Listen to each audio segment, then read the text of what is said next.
सौराष्ट्र प्रदेश Rajkot महादुर्गनगरे Shri Sitaram society मध्ये आई पीठळ सान्निध्य तपोभूमि तीर्थ क्षेत्रे श्री मद भागवत सप्ताह अंतर्गतेन श्री सप्तमहानी कृष्ण रुक्ष्मणी तथा च महाकाली सान्निध्य कृष्ण रुक्ष्मणी विवाह मध्ये यथोक्तम में बधाए बोलवानुं छे। काश्यप गोत्र बोलो। पछी तमारुं नाम बापूजीनुं नाम अटक सहित आखुं पोतानुं नाम बधाए बोली जाओ। पछी हूँ जे शब्द बोलावुं ए शब्द बोलवाना छे। संस्कृत छे पण तमारे बोलवुं जोईशे।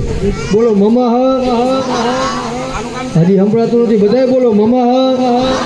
आत्मन श्रुति स्मृति पुराणोक्त वेदोक्त शास्त्रोक्त पुण्यफल प्राप्ति अर्थे तथा च ममः गृहे धनदार्थे व्यापारे भगवान नारायण सहित